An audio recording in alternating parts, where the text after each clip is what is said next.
रूस और चीन के बीच व्लादिवोस्तोक इलाके में तनाव बढ़ रहा है। रूसी जनता चीन के बढ़ते किसानों से परेशान है, जो अब पैसे की ताकत पर उन्हें पीछे कर रहे हैं। यही नहीं, कई चीनी इस इलाके को अपना मानते हैं। चीन के इस खतरे से निपटने के लिए ही पुतिन भारत की मदद चाहते हैं। यूक्रेन युद्ध के बीच रूस के राष्ट्रपति व्लादिमीर पुतिन ने चीन के साथ दोस्ती बढ़ानी शुरू की। यही नहीं, पुतिन ने चीन की यात्रा की और शी जिनपिंग के साथ मुलाकात की। पुतिन और शी ने ऐलान किया है कि दोनों देशों के बीच दोस्ती में कोई सीमा नहीं होगी। पश्चिमी देशों ने रूस पर बेहद कड़े प्रतिबंध लगाए हैं और इससे बचने के लिए पुतिन अब चीन और भारत की शरण में है। वहीं चीन ने रूस के इस महासंकट का फायदा उठाना शुरू कर दिया है। शी जिनपिंग के इस धोखे से पुतिन संग दोस्ती पर खतरा मंडराने लगा है। दरअसल इस पूरे विवाद की जड़ रूस का सुदूर पूर्वी इलाका प्रीमोर्स्की क्राई है, जहां पर अब चीन के लोगों की घुसपैठ बढ़ रही है और इससे रूसी जनता परेशान होने लगी है। रूस के इस इलाके में चीनी नागरिक अपराध और अवैध व्यापार को अंजाम दे रहे हैं।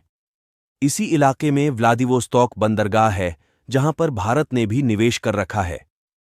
जापानी मीडिया निक्केई की रिपोर्ट के मुताबिक उत्तर कोरिया और चीन से घिरे रूस के इस इलाके में सरकार भी कमजोर है और भ्रष्टाचार भी काफी ज्यादा है, और यह रूस के लिए संकट का विषय बन गया है। प्रशांत महासागर में व्लादिवोस्तोक रूस का सबसे बड़ा बंदरगाह है। हाल ही में रूस ने इस पोर्ट को चलाने में चीन को अधिकार दिया है। व्लादिवोस्तोक रणनीतिक सैन्य अड्डा और महत्वपूर्ण व्यापारिक बंदरगाह है। इस पोर्ट से अवैध व्यापार को भी अंजाम दिया जा रहा है। हाल के दिनों में इस इलाके में बड़ी संख्या में चीनी किसान पहुंचे हैं और वे खेती के लिए जमीन चाहते हैं। चीनी किसान विशाल मशीनों के जरिए सोयाबीन और अन्य फसलों की खेती करना चाहते हैं ताकि चीन को इसका निर्यात किया जा सके।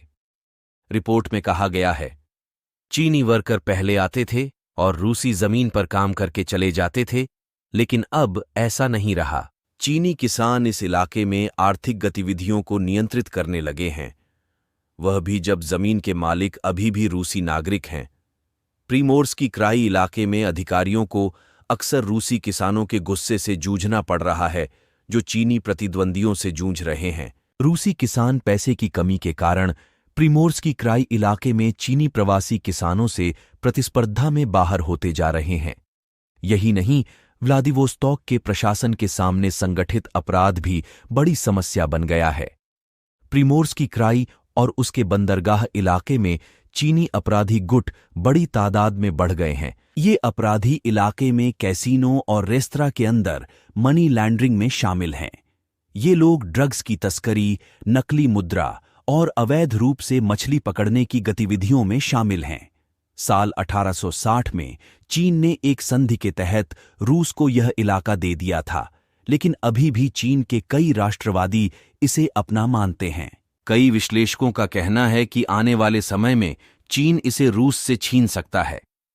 यह चीन का ही डर है कि रूसी राष्ट्रपति पुतिन ने इस इलाके में भारत को निवेश के लिए आमंत्रित किया है। भारत एक सैटेलाइट शहर बिछाने की योजना पर काम कर रहा है।